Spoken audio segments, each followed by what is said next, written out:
Good morning, good morning, good morning.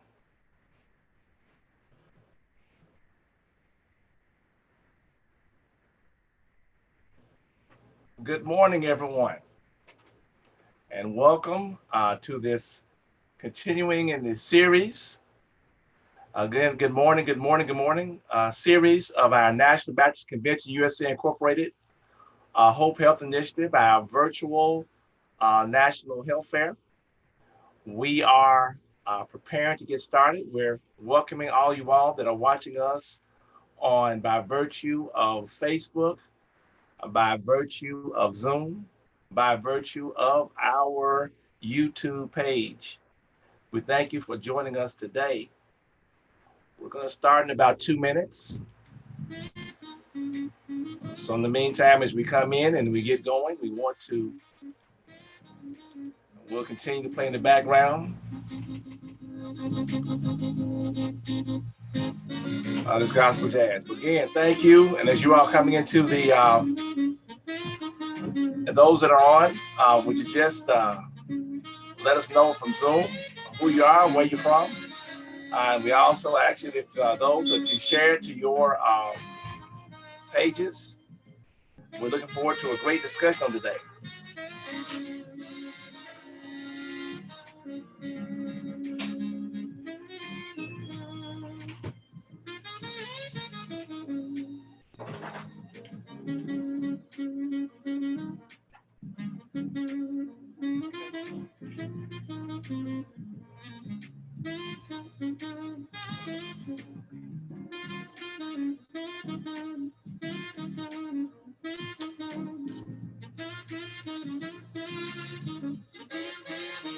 Again, we'll be starting in about a minute. Welcome to this National Baptist Convention Virtual Health Fair webinar.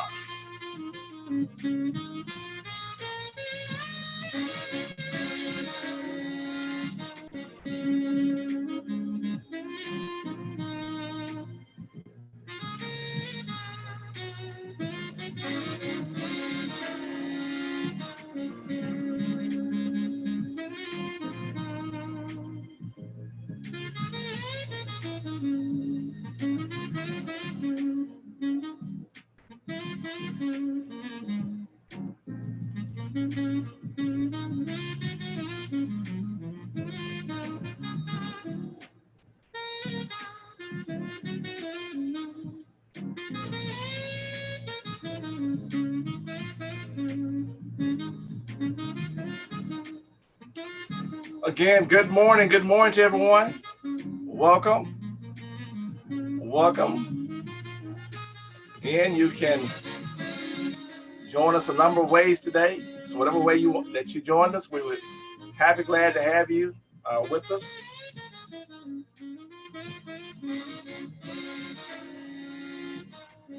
Whether you're on our Facebook page or Zoom,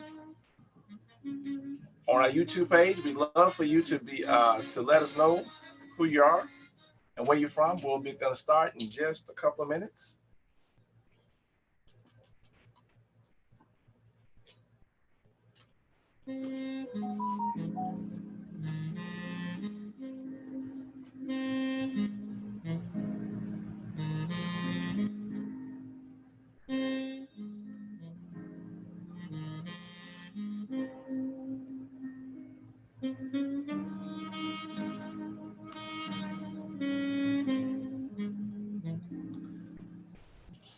Again, good morning. It's just after 10:30. We're about to start. Let me gives me distinct pleasure to introduce our host for today's webinar. Our project administrator for our National Baptist Convention USA Incorporated Hope Health Initiative, Sister Lottie Minor. She will further introduce today's broadcast. God bless you, Sister Minor.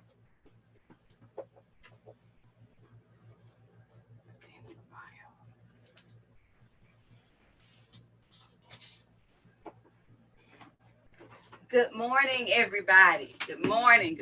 Welcome to our webinar this morning. This is the third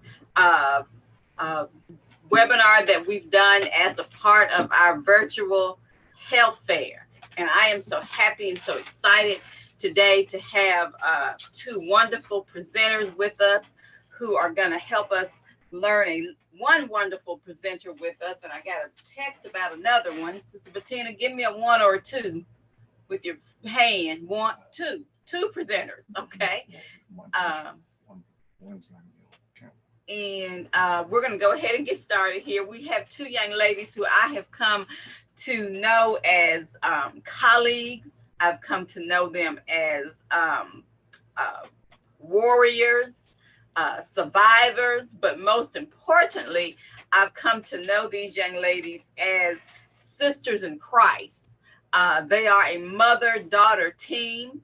I'm very happy to say that Sister Bettina Campbell, who I'll introduce first, is a member of the Heal Hernando, where our Hope director, Dr. Minor, serves as the humble pastor. So I won't prolong the time anymore. Again, this is the National Baptist Convention USA Incorporated virtual health fair. This is the third of several webinars. Our president is Dr. Jerry Young. Dr. Alvin Love is the chair of the Faith-Based Development Initiatives. And Dr. Michael O. Minor is the national director and the NBCUSA liaison to the U.S. Department of Health and Human Services. And we thank him for putting this together. He's serving as our director over in the corner. He'll be responding via the chat. If you have questions or comments, if you'll post your comments during the chat, we'll certainly try to address those as we go along. Again, welcome, welcome, welcome. So first, I'll introduce our first panelist. She is Mrs. Bettina Campbell. Sister Campbell is the Executive Director Emeritus of Your Center in Flint, Michigan. Your center has been in the forefront of implementing STI and HIV prevention and testing programs, including basic activities of the core research project. Sister Campbell has served in the University of Michigan's PRC Community Board and as an instructor at Mott Community College there in Michigan. She holds a certificate from the CDC ASPH Institute HIV Prevention Leadership Program, and she is a writer. She's co-author of an HIV/AIDS manual for faith communities, and she's also authored several other papers about community-based participatory research. She's a training coordinator for the National Coalition of Pastor Spouses, as well as a national and regional trainer and presenter in the area of HIV, AIDS, and STIs. She is a licensed master's level social worker, and she was recently appointed to serve as the National Mental Health and a Better Way coordinator for the National Baptist Convention USA Incorporated Hope Health Initiative. Welcome. Good morning. Good morning. Good morning. Our other panelist, Dr. Tamara Rose. I'll read a little bit of her extensive bio. She holds a PhD, a DHS. She's a master's level social worker. She also has a master's degree, a Master of Science in Education. And she is a sex educator, a womb healer, an author, and a speaker with more than 20 years experience speaking, writing, and teaching about human sexuality. She travels the country speaking, consulting, and providing extensive training and education to national-based home party consultants. In her work with faith-based organizations, Dr. Tamara has also provided training to over 90 churches across 9 denominations using her evidence-based curricula and program entitled Your Blessed Health. She's authored several books, including Live Inspired, Feel Empowered, I Am Sex, a comprehensive guide to understanding women's sexuality, and It's Not the Birds and the Bees, It's Sex. She is currently an educator in chief of Our Sexuality magazine. She has an extensive bio. She was acknowledged by the United States Department of Health and Human Services for her work in the field of HIV and for being a lead author on the country's first faith-based HIV manual entitled HIV/AIDS, a manual for faith communities. You can follow Dr. Tamara on social media. Here's her Twitter handle. It's at Dr. Tamara Rose, and her website is www.drtamararose.com.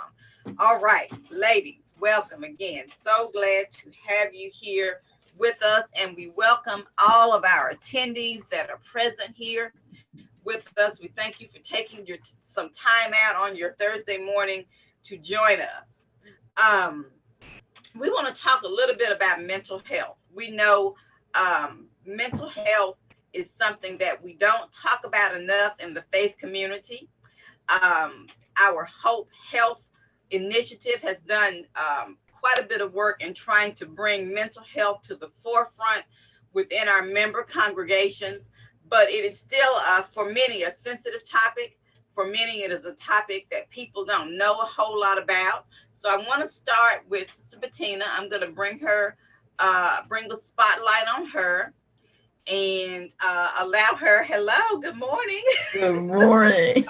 How are you? I am well. I'm going to allow her to talk a little bit, and I have a couple of questions that I want to interject as she and I talk to kind of help our audience understand some of the things about mental health that have come to the forefront, particularly as we deal with two different pandemics in our country. The first one, of course, is the COVID-19 pandemic.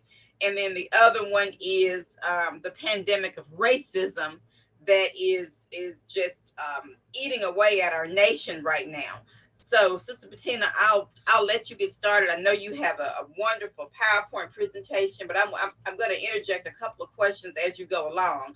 But I did want you to be able to start your presentation however you want to do, and we're gonna have a good time here, folks. Again, the chat feature is open. Folks who have questions, Dr. Miner is sitting on the side here. He's going to pose questions from the chat as well. Thank you, Sister Miner. Thanks again for the invitation and the opportunity to be able to talk today about mental health, because as you said, it's a critical issue for all of us, but it's something, especially in the faith community, that we don't like to talk about. And actually, in the Black community, we don't like to talk about mental health, but it's critical that we do, and to realize that man is a triune being. I want to also thank Dr. Rose for being with us today. She's going to be able to answer questions and interject as she sees fit. And I'm excited that she's with us. So I'll start off today by talking about what is mental health. Mental health includes our emotional, psychological, and social well-being. It's how we think, how we act, and how we feel about things. It helps us to handle the stress in our lives and be able to relate effectively to or not so to others. And it helps us make when we're making the choices that we make. So, Dr. Miner, Mrs. Miner, are you handling the PowerPoint, or did you?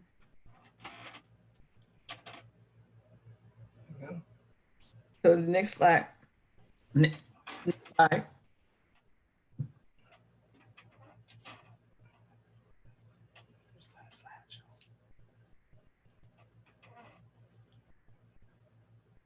Next one, please.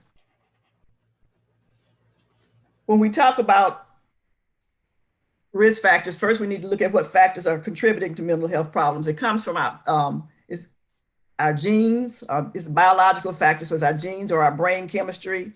It's life experience, such as traumas or abuse. It's family history, whether there's a history of mental health in your family. And if these things go unattended, it can become a serious mental health illness. So when we talk about that, we look at what are the risk factors for that possibility of that happening and that associated with poor mental health. And when we talk about disabilities in and of itself does not mean that you're going to have a mental health illness, but because of some of the stressors that you have when you have disability, not being able to do things for yourself or having to always depend on others, that along with chronic illnesses can affect how you think, and how you think affects how you act and how you feel. And so when we're looking at homelessness, if our family violence, we say poverty. And how does poverty affect mental health? If you are dealing with social discrimination, or you are living in poverty all the time and you don't see a way out, you're constantly trying to figure out how you're going to make ends meet, it creates stress. And that stress can create other issues for you, such as maybe leading you to some people to use substances, which can also affect how you think, how you act, and how you feel. And so then you end up in situations where maybe where you are now, you're tired all the time because you're angry all the time, and it just, one thing just propels another thing, and before you know it, you may be at the point where you need to seek some kind of professional help. I have a question, Sister Campbell. Okay. You mentioned family violence, and we know that with this pandemic, people are locked down pretty much with perhaps people that may be their abusers, whether it's mental or physical or emotional abuse. They may be locked in with people that are toxic, meaning that individuals that pull on them and stress them and drain their energy because of the way that they act out. People may be, quote unquote, locked in with people that may be molesters, just all sorts of folks. And they may not see a way out. And I know all those things are types of violence. So can you talk a little bit about how we can better educate ourselves as believers about how to deal with this? Because sooner or later, we're all going to go back to in-person worship. And these individuals who are members of our congregations who've been locked in with these folks are going to bring that just an avalanche of issues back. Can you share with us a few things about how the faith community can address that as we move back into in-person worship? Thank you. That's a wonderful question, because one of the things that I've been doing recently, we know that the data shows that violence, domestic violence, and abuse and neglect have gone up in our country since COVID. Again, it's because of the partly because of the forced isolation, or the forced closeness that we have now, because we can't go out and we're staying in. And so again, that affects how you think, how you act, and how you behave. And one of the things that we've been talking about, especially with our children, we are likely to be the first responders that they see when they come back to church. So we are trying to encourage churches to get the training to be able, in the state of Mississippi, everybody is can report issues. And so we're trying to get them to get trained so that they can be able to understand, identify, and report issues of abuse or neglect for our children. For our women, many of them, again, find themselves, because of low self-esteem, or because of uneducation, or because they maybe have had a job and they've been notified they're going to lose their job, and they're in a situation that they can't get out of. We can also have resources available in our church. We can reach out and we can partner with community organizations to be able to provide the information so that they will know where they can go and get help also. Thank you. Thank you. That's good to know. And I'm glad to know that at least one of the states in the union is putting a program in place so that houses of worship will have a process by which they can report these things up to the professionals that can help these individuals who may be suffering. Mental illness, you told us a little bit about. I would also like for Dr. Rose to see if she has anything that she wanted to say on that subject. Well, yeah, thank you for including me in the discussion.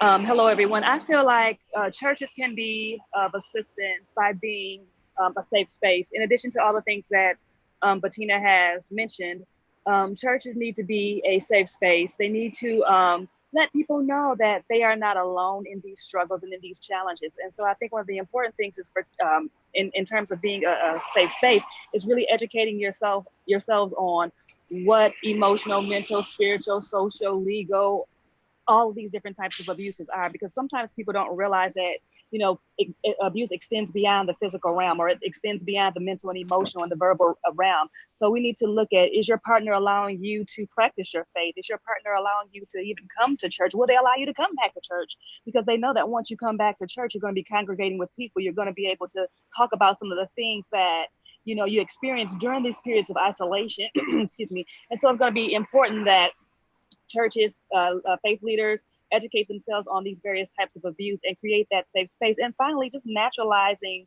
the fact that abuse is often more common than we think, and just really allowing people to know that they're not alone and that there is no repercussion, so to speak, for coming forward and talking about this. Because if they don't talk about it, it will ultimately manifest itself into some type of perhaps mental illness or depression, or I know Bettina's going to talk more about that. But I think just creating the safe space and quote unquote naturalizing or normalizing the conversations around abuse and helping people to feel that they're not alone, or that they're not quote unquote crazy, because we like to throw that word around when people have experiences that are not similar to ours. We like to call them crazy. But so really just looking at the language that we're also using when it comes to talking about mental health and abuse.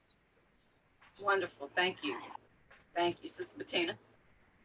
Well, I think we kind of covered the fact that mental illness is a condition and that it involves how we think, how we feel, or how we behave, or how we act, or it can be any combination of the two, three.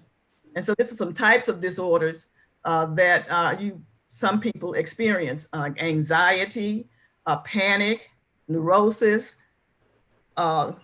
fear, and one of the biggest things we talk about is depression. So I think that again, we need to, when we talk about these mood disorders or anxieties or personality disorders, eating disorders, a lot of people don't think about eating disorders as being a mental illness. And of course, we talked about trauma and how that affects you, and in the substance abuse disorder, and how people are going to manifest these different disorders in a variety of different ways. And so you can't say just because this person has this or this person has that, they're depressed. You can't say that they're clinically depressed, or because they might. A lot of times we say when we talk about people with bipolar disorder, we get that diagnosis all mixed up, and so I think that it's important that we not label people. Mm-hmm.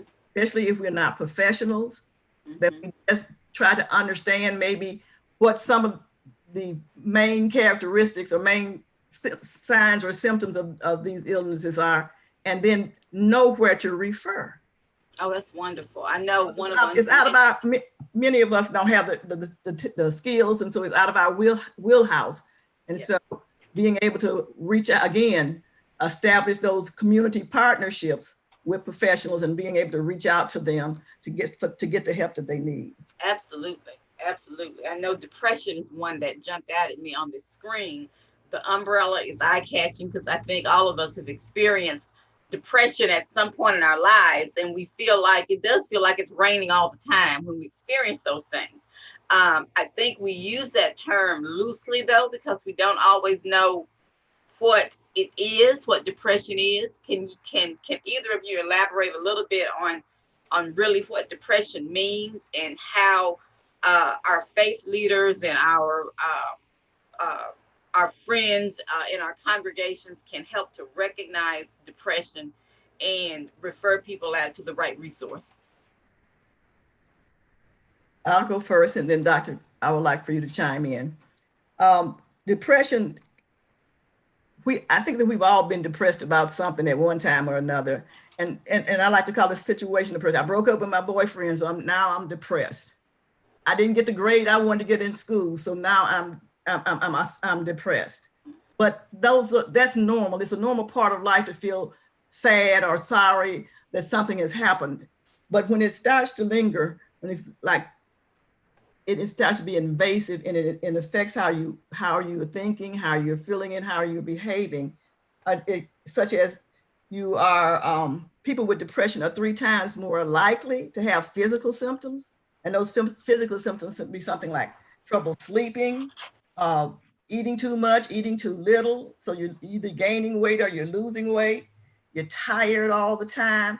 You feel, I mean, you just, when I say tired, I mean, just utterly exhausted. So that will make you just want to do nothing but sleep. Have headaches. It can cause digestive issues.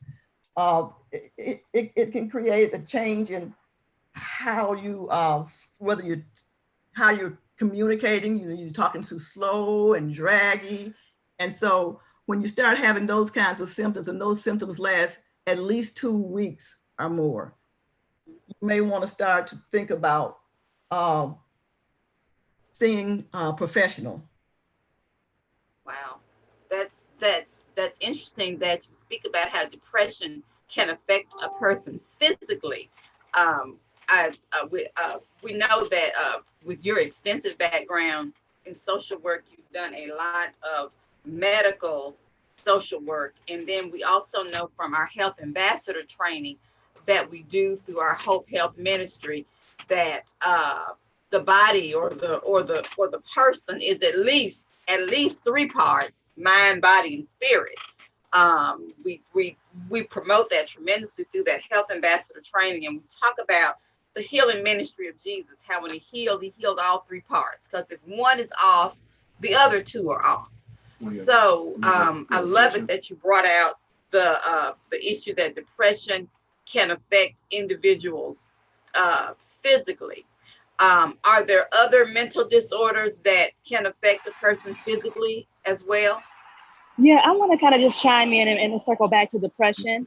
When we talk about depression, there's a difference between being a little sad or having a heaviness about ourselves, because like Bettina said, we may have lost our job, we may be experiencing financial hardships or things like that. But when we talk about being clinically depressed, there is a specific criteria using the DSM-4, which is the Diagnostic Statistical Manual, or excuse me, it's the 5th edition now, that a mental health clinician or professional will use to clinically diagnose someone as being depressed. And I just want to kind of talk about the symptoms again that Bettina talked about. Yes, we may experience a lot of those symptoms, but we're talking about these symptoms are impacting your day-to-day routine to the point where it's impairing your normal functioning or your natural daily functioning, to the point where you just can't, you don't want to, you don't know how to, and you're just literally just physically, mentally, emotionally, spiritually, energetically spent. And so when we talk, because you're right, Ms. Minor, First Lady, we do use the word depression a lot. And sometimes we're saying that, and that's not really what we mean. And so I think it's very clear. I think we need to be very clear around the language that we use when we talk about a mental health disorder, because the thing about it is mental health is so stigmatized, and especially communities of color, and we want to destigmatize that, right? So that's one part of that. We want to make people feel comfortable and feel safe to come forward when they're experiencing these symptoms, when they're experiencing life-altering situations. And I think another important factor to remember is that depression will impact each of us very differently. So while we think that the normal quote unquote view or vision of a person who's depressed is that they're sad and dragging around, that may not be the case. The person may be actually laughing and smiling and joking. And so we have to be careful what we tell folks to look for when we say, oh, this person may be depressed. They may not be getting out of bed. They may be tired. They may be low energy. That person may be in fact smiling, because I've had several clients or folks that I've worked with over the years, they talk about a person who committed suicide, which is obviously, a symptom of depression or an experience of being depressed or some other type of mental health disorder, but they were smiling and they were happy. And people said, well, we didn't know that person was depressed. Yes, because we typically look for that person who's down and out, sad and crying and can't get out of bed. So I want to expand our mindset to kind of think beyond that, which is why it's so important that you get the education that you need and understand your professional scope and of limitation and expertise, because we may actually do more harm to somebody because we're like, oh, that person's not depressed. They were smiling, they were singing, they were leading worship, and that person may actually be going through a depression. And so when you see something that's a little bit off, and when you create that safe space, it increases the opportunity for someone to come forward and say, yeah, I'm smiling, but I'm real heavy right now. And then also having an immediate referral base, a resource-based to send these people to a professional who has the ability to look at it with a clinical eye and not just a lay eye. Oh, wonderful. Absolutely. And I would like to add something to that Dr. Dr. Rose just said, is that oftentimes when we're talking about suicide and people have been down and just depressed, what we call clinically depressed, and then all of a sudden they are smiling, they are happy, maybe an indication that they've made up their mind or they've come to terms with whatever they were dealing with, and that they may be going to now not only attempt but complete suicide. So just be aware of that also. Wow. Somebody's been so down and it's been over a period of time and other things have been going on, and all of a sudden they're smiling. They have maybe the most beautiful smile they've ever had, you know, and then they start talking about giving away things, you know. Then you might want to look at that and try to get them into some help immediately. Okay. So we as houses of worship need to become a safe space where we're trained to look at not everything, because obviously we're not social workers, but trained with a little bit more of an open eye, look at mental health with a different lens, and then be able to refer people out. We've got a question here from our chat. Dr. Minor is going to read the question. And Sister Bettina, if you'll address this one, please. All right, we have a question from Brother Ricky McCauley, who's representing the Arkansas Minority Health Commissioner. And his question is, hold on. His question is, how do we help our youth who are at home due to the pandemic deal with depression? Well, thank you for that question. When people are isolated, it's normal that they're going to be a little bit depressed. So one of the things that, to me, I see them always they're always they're on the computers, or they're on their phones, and they're either playing games or they're going out to these different sites, and then they're getting information that may be attributing to how they feel mentally and how they're behaving. So maybe if you can try to engage them more in some family types of activities, go on and talk. It is no harm, and it's not going to hurt for you to sit down and ask this child, you seem different lately. Are you experiencing anything? I know that you seem sad. Can you tell me what's going on with you? So try to have a conversation with them and to engage them. Maybe getting them involved in some online support groups or some online chat groups where you can be a part of that group, and you can have discussions where you can talk to them and where you can draw them out and try to find out what's going on. Because most of the time it's probably just going to be a situational depression that's brought on by the fact that they out of school, they can't see their friends, they've not been able to go out into the mall and shopping and stuff the way that they usually do. But help them to understand that this is just a temporary situation, and well, I take that back. We don't know how long this situation is going to last, but try to see if you can get them interested in and engaged and involved in some other things, maybe some kind of an activity. Go for a family jog or family walk, or just go out and sit out in the backyard and talk and get to know each other. Because oftentimes, because we've been busy working or doing our own thing, and they've been busy doing their school and their friends and whatever, that we've lost contact with each other. So just kind of come back together as a family and try to touch base with each other and encourage them that this is a situation right now. It may look like it's going to last forever, but that there is a rainbow ahead, but first find out whether that's just all that is going on, whether it's just depression because of the moment, because of the situation, or if there is something else going on. You have to start with the conversation, I think.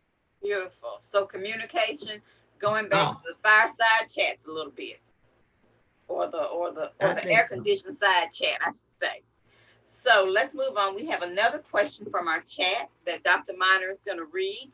Dr. Tamara, if you'll address this one, please. All right, we have another one from Brother McCauley. It says that he just got a text. What happens when you get a text from your job that there's a budget cut? And from the tone of the person, they're worried. People are running out of their stimulus, they're running out of unemployment benefits. How can the church impact the mental disorders that will come from those concerns? And how do we get our pastors to identify the need? Thank you for that question. I really appreciate that, and I honor the space that you're in this moment. I feel like, again, the church needs to create that safe space.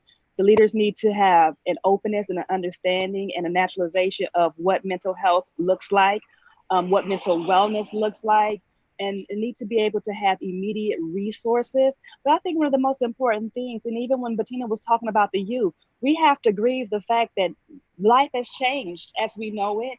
And this pandemic may continue on to forever. Who knows, right? And I think it's about grieving the loss of what we used to believe and what we used to know as quote unquote our normal, and reimagining what life could potentially look like outside of this or within this pandemic, but outside of the spectrum of what it used to be. And also making sure that in terms of getting outside, the sun provides vitamin D, and that's important to help our mental health and our mental wellness. And so getting outside, getting out of the house, but also the most important thing is that we have to grieve every change, every loss, give ourselves permission to feel the emotion, and give ourselves permission to say, okay, what's next for me?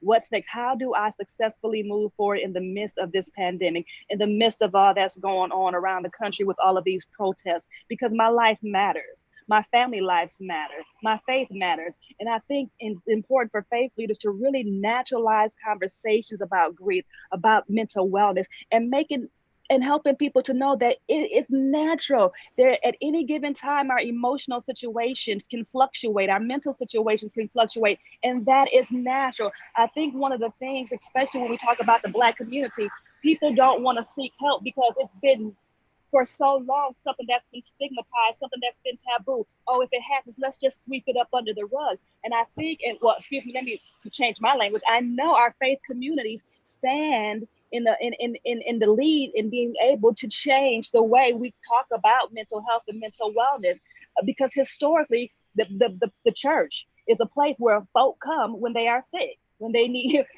when they aren't well, and that wellness could be whatever space. And I think by our faith leaders standing up and standing on the forefront and say, no, this is a natural part of our life that we have to process. We have to grieve. We have to allow these emotions to clear our systems, to clear us physically, energetically, because if we don't, they're going to manifest themselves in diabetes, in alcoholism, in heart condition, in all of these other physical conditions. So we have to allow these things to be natural part of our conversations. We have to create these safe spaces. We can't run from them. And we have to make people feel safe to come forward. And how could the church help create a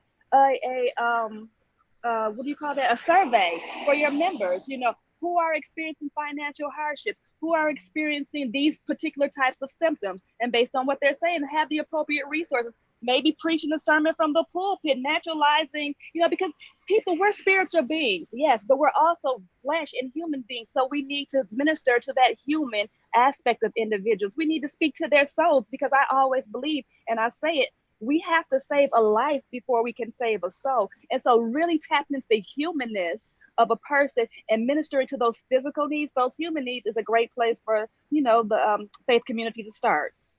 Beautiful. Absolutely. They ask for like resources that pastors can use. There is a wonderful program called Mental Health First Aid.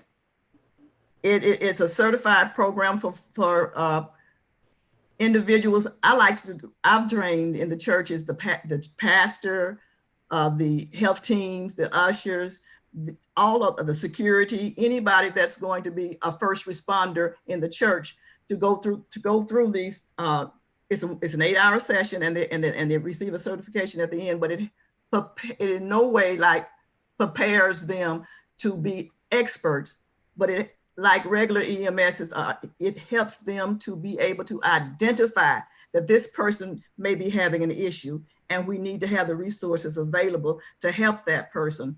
The other thing that the churches can do is have workshops, bring in people from outside, mental health people, and especially in the African-American community. If you can bring in someone that looks like them, or at least is culturally competent enough to understand all of the social and cultural issues that are attached themselves to mental illness in our community, so that people will come to their church and get this information, or they can establish a clinic in their church where they can come in maybe 1 day or 2 days a week, and you can let the church know that we're going to have this mental health person who we know, who we have a relationship with, to come in and provide information and to provide help for you.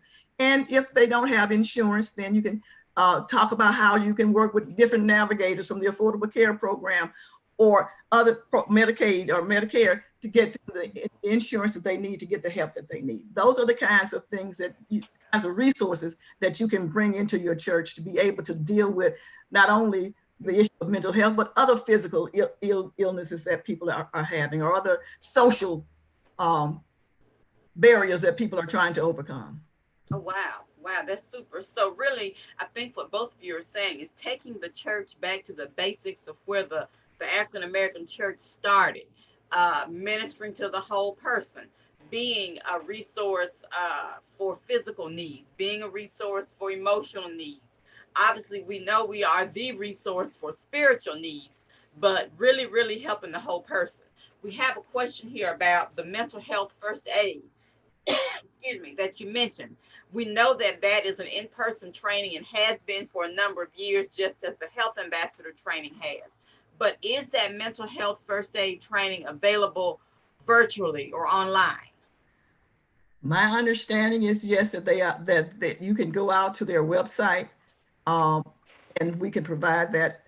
But you can go out to their website and register. They offer different ones for adults, for children, for veterans, for many different mental disorders or social disorders that people may be dealing with. And wonderful. So because of the COVID, they are moving things online. Okay, that is perfect. That is great. We have another question, I believe, from the chat. Dr. Minor, go ahead. Yes, from Sister Otha Shaw. Says, do you think online coaching is effective for people, especially young people, when you can't really gauge their body language? And it's Minister Otha Shaw. Dr. Tamara, I'll leave that to you. Thank you for that question. I honor the space that you're in this moment. Yes, I do actually a lot of online virtual coaching, like through, through platforms such as Zoom or Microsoft Teams and things like that. And so you are able to effectively monitor people's behaviors. If you are actually a trained clinician, you are able to kind of monitor people's behavior. And if you're able to tune into the words that they are speaking or not speaking. So I have found it to be a very effective tool when I work with clients, and I work with people of all ages, usually mostly 18 and up, mostly women, but I have also worked with youth as well. And so, and I also, the beautiful thing about that is that because it is virtual, it allows people to have that conversation in the comfort of their own home as well.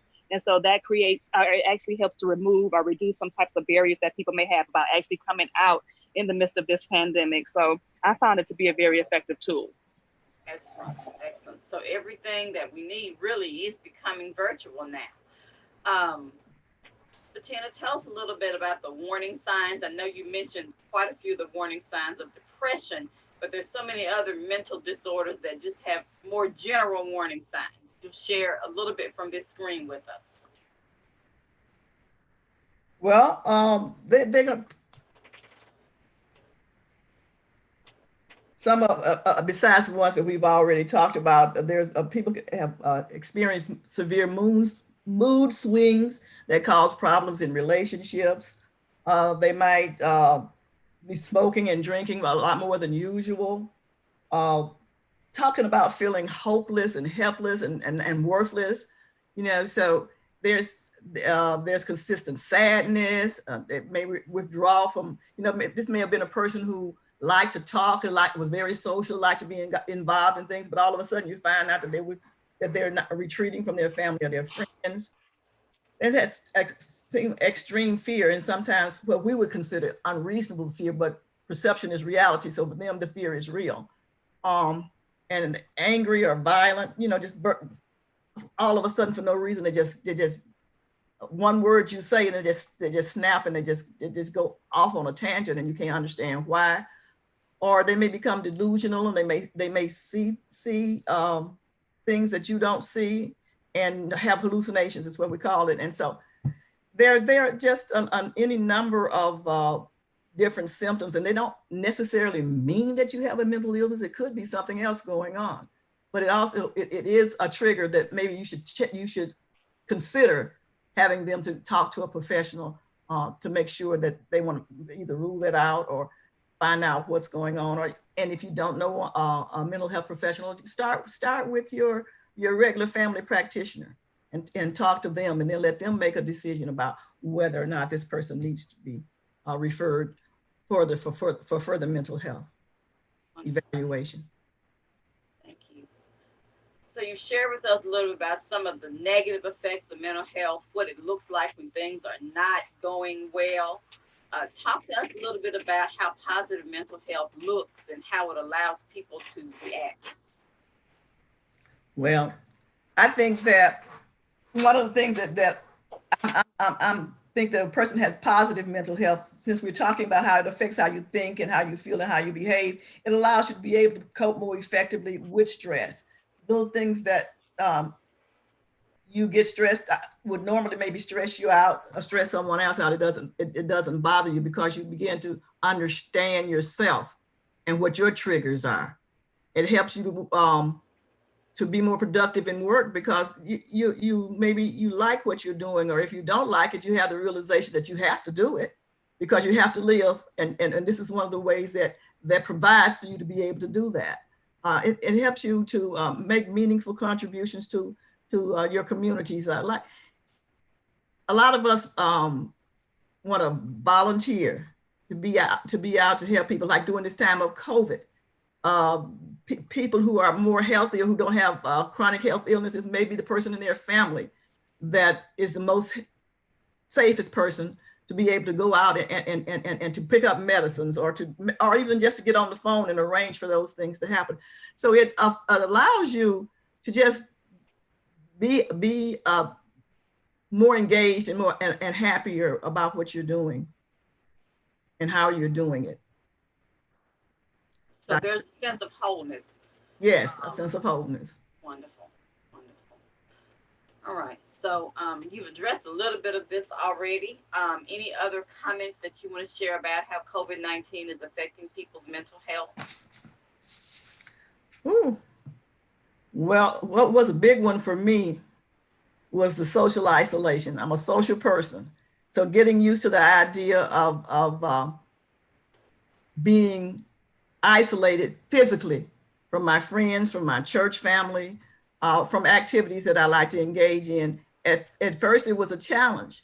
And I think it's a challenge for some people because we never stop to take the time to get to know ourselves. And so we don't know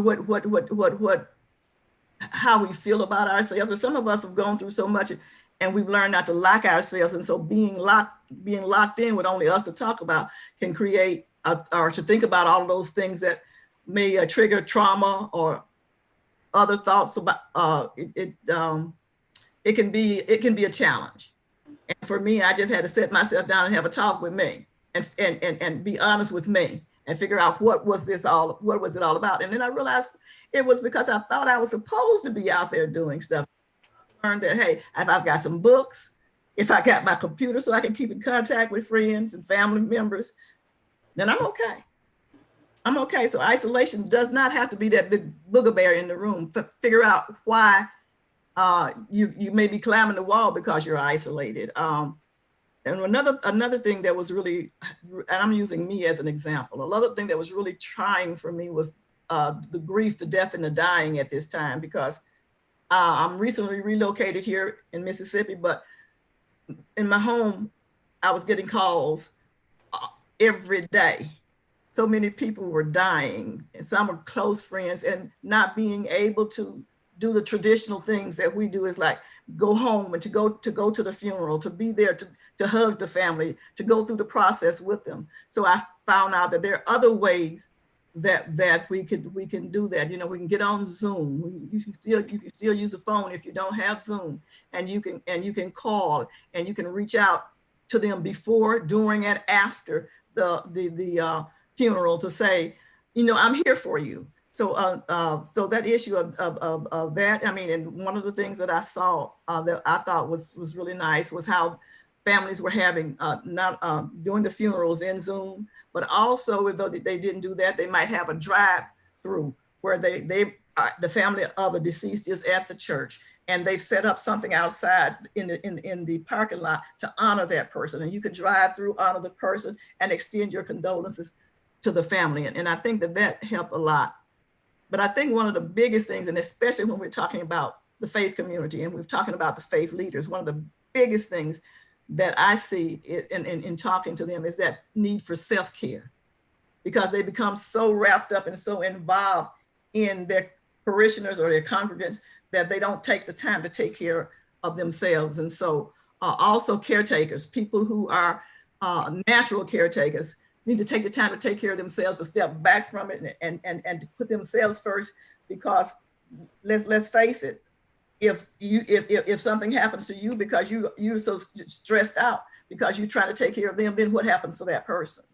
So I think that finding new ways to communicate and to relate to one another, and to make sure that you continue, if you're on a medical, if you have a pre-existing condition or chronic health illness and you have to take your medicine, you need to make sure that you're doing that, and also be comfortable in the fact that they have telemedicine now. So if you're having an issue and it's not a serious life-threatening issue, but it's an issue nonetheless, that you can reach out to your doctor through the telephone or through the Zoom and have a meeting with them and talk to them about your problems and your health issues, and they would possibly be able to resolve it without you coming into the office, and you get the help that you need. Wonderful, wonderful. I love it that you addressed the social piece of all of this, particularly around death and dying and funerals. And we can take it beyond that, even just to our worship services. When we were doing in-person worship services within the African American community, our worship and our funerals is not only an opportunity to come together as a corporate body to praise God or to honor the deceased, you know, whichever the case may be, but it's a social event. We draw a lot of comfort from our brothers and sisters in Christ because of shared experiences. Oftentimes in our churches, we are members of the same family, or perhaps our families have been in that church for generations. We may be individuals who've lived in that community and been around the same folks. So there's a lot of socialization. Same thing with our funerals. We find that in the faith community, funerals draw people from a lot of places. That's why I think funerals have been such a scary thing since COVID-19, because we can't do the large crowds anymore. But it's great that you address the fact that we are social and we do have to have some type of interaction, and that there are other ways to maintain that interaction while still being safe during the pandemic. Well, I think also in terms of grief and fear, when we lose people normally, that's especially around our age or close friends or family, we start to worry about our own mortality. Mm-hmm. And so with this COVID and we're locked up, it enhances that fear. So many people dying around our age. And so we have to be able to, if you have faith, then you have something that you can lean on. But even so, you talk through it. If you don't, call your friends, if you have a husband or a wife or a partner, talk to them about what's going on with you mentally and emotionally at this time, and know that it's okay to feel that way. It's okay to have that fear. Now, if that fear goes on and on and on, then that may be saying something that you might need to have some more professional help. But in the immediate time, just be honest and talk about what's going on with you, and sharing that, and you'll find out that they're probably feeling that same way too. And so that I think that is very important. Wonderful, wonderful. I think we have another question from the chat. Well, basically from our Facebook page and questions, and from the chat, Do you have any type of a pamphlet or guide or some steps to how you'll start a mental health wellness component in the church health ministry? Of course we do. Yes, we do have some information, and I think that you can find it on our H.O.P.E website, and Dr. Minor can give you that. If you have any other questions, or you want to talk about the experiences that we have had, you can reach out to myself. And you can reach out to myself through H.O.P.E and also to Dr. Rose through H.O.P.E, and we would be more than happy to get back with you and to have that discussion, because we have the health ambassadors program that connects the two, with the mental health and the physical health and spiritual health. And so if you reach out to us, we'll be more than happy to provide you with resources. So any of the resources that Sister Bettina or Dr. Tamara has mentioned that you do not readily see on the H.O.P.E page, we'll make sure that those are available to those of you whose information we have in the chat, or if you registered for this webinar, we have your contact information. So we'll ensure that you do receive it in a timely manner. We want to have all the resources available for you that you need, so that our congregations can maintain positive mental health.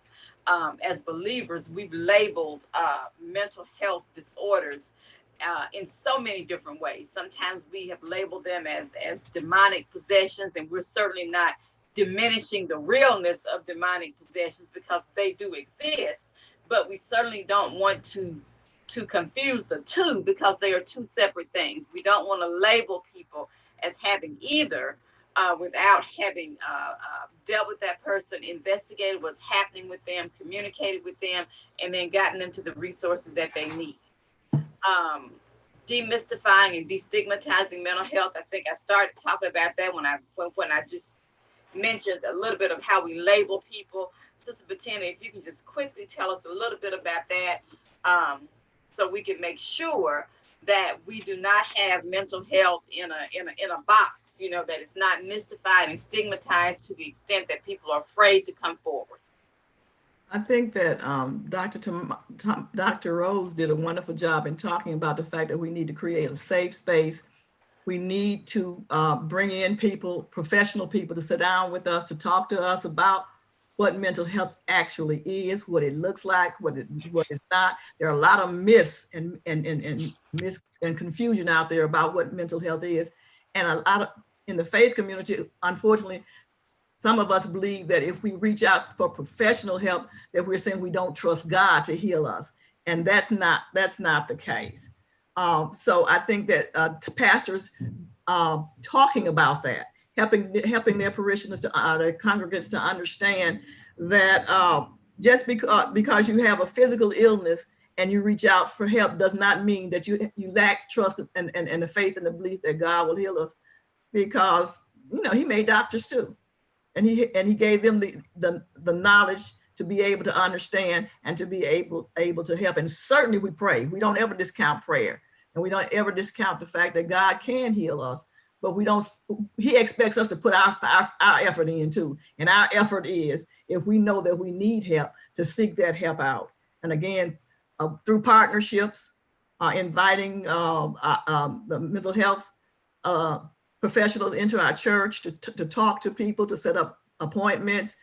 And I think it starts at the head, the pastor, and then having his leadership team go through the mental health first aid class, or some class that is equivalent to that. Go through our health ambassador program to understand how to set up different health ministries within your church and how they should function. And I think just being more aware, get pamphlets, have pamphlets at your church that people can go to and have them displayed, that they can go to and pick up and take home to read. And make sure that if they take it home to read it, say you got questions about it, it's a number down there at the bottom. Or Sister so-and-so on our health team would be more than happy to sit down and talk to you about other resources that are available. Wonderful. Thank you. So intervention is key. Prayer is key. Training is key. Thank you, ladies. Thank you. I think now we have a better handle on um, mental health, how the church can address it effectively, we've been able to delve a little bit deeper into what the intersection of faith, mental health, and COVID-19 all look like, so that we can have some long-term strategies. And we thank you for the plethora of resources that you shared with us. I'm gonna give it back to Sister Bettina in a moment if she wants to have some closing comments, and we'll go through the chat questions again to make sure that we haven't omitted any questions from the chat or from Facebook. But I want to take an opportunity before we do that to talk a little bit about the All of Us research project. All of Us is an initiative of the Precision Medicine group. Precision medicine deals with the concept of making sure that people are treated precisely in terms of their diagnoses and in terms of the way that they're being medicated. And that applies to mental health the same way it does to physical health. We cannot lump everybody together. Just because Sister Bettina and I are both African American women who live in the South does not necessarily mean that we have all the same physical and mental needs when it comes to diagnosis and treatment. So what precision medicine does is it tries to look at every individual and treat them as individuals when it comes to their health. The National Baptist Convention USA has partnered with the All of Us research program to help advance the work of precision medicine. What precision medicine is trying to do is find 1 million people across this nation who will sign up for a non-invasive research program to help providers, researchers, clinicians better understand what makes some people stay healthy and what makes other people get sick. As Sister Bettina was talking about mental disorders and how sometimes we misdiagnose them, trying to look only at the symptoms that we see. You know, sometimes it is something else, sometimes it's something spiritual, sometimes it's situational. And I'll submit that sometimes it could be a reaction to medicines. It could be chemical. It could be biophysical. It could be something environmental. And so that's how precision medicine and All of Us work together to look at the factors that affect an individual, whether it is their environment, whether it is the medicines that they currently take, whether it is genetics. All of those things play in. Also concentrated poverty and other social determinants of health. So what we've done is we've been partnering with All of Us and precision medicine for about 2 years now. We've had an opportunity to assist a plethora of people in signing up for the initiative. Again, it is non-invasive. What the program does is they ask people to offer information about their health, information about their history, their medical history, their environment, all the things that play on our wellness versus our lack of wellness. I'll use one really quick example that we use when we talk about it in our health ambassador training. We talk extensively about blood pressure medicine. High blood pressure is an illness that plagues us as African Americans. People of color suffer from it disproportionately compared to people from other ethnicities. And of course, high blood pressure can lead to other illnesses related to the kidneys and so many other things. So we look at high blood pressure medicine. Most people who take high blood pressure medicines, their doctor was not able to identify the right medicine for them on the first try. They had to practice. In other words, they had to try some other meds. And oftentimes the meds that are prescribed for us as people of color don't work for us because the people that those drugs were tested on, 9 times out of 10 were middle-aged, healthy white men. Genetically, there's not a lot of comparison between us and them. Environmentally, oftentimes there's not a lot of comparison. Even culturally, we're different. So the medicines that may work for them may not always work for us, and we end up having adverse reactions. Sometimes reactions that can be very, very deadly. Same things with other medications. Sometimes it can affect us mentally. because of the chemical reactions that happen. So the All of Us research program is trying to eliminate some of those issues, eliminate some of those disparities, and make medicine more precise for every individual. It is important for people of color because we have more health disparities. So we urge you, we implore you to take a look at our HOPE website, click on the link for All of Us. I think you'll enjoy the information that you read, and we pray that you'll be inclined to go ahead and join that movement. You can share as much or as little information with All of Us research as you want to. It is totally confidential. We don't see any of it, and you can withdraw it anytime that you need to. All right, so I think that's a great place to intersect faith, mental health, and COVID-19, because even with COVID, there's going to be a whole lot of research that's going to happen on the heels of this, looking at how people's body reacted to the vaccine that they're coming up with, or how people react to the medicine. So Sister Bettina, it is back in your hands, ma'am. I'm going to bring your screen forward so that you can close us out on our discussion about mental health, COVID, and African-American houses of worship. Sister Campbell, it's all yours. Again, thank you. I want to really say thank you to all of you who participated today. It's been heartening to see some of the questions and to some of the responses. I hope that something that we've said today will help you begin to destigmatize and demystify mental health, and realizing that you can't pray it away, you can't wish it away. It's for real.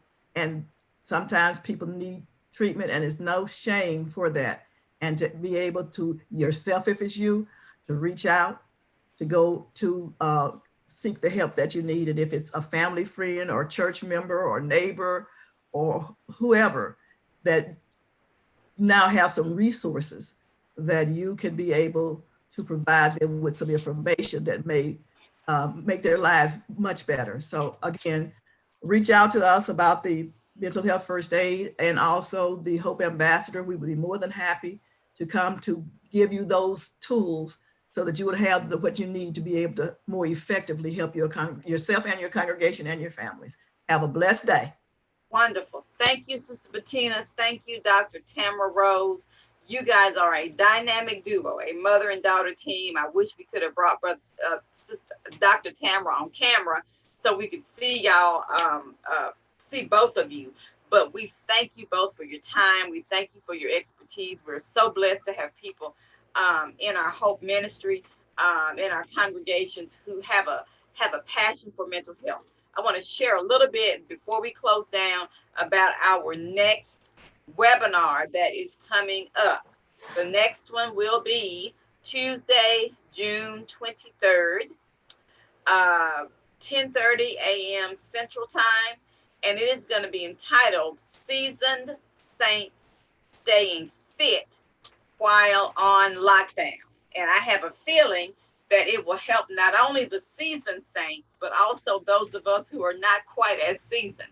So please join us, same time, same station for that.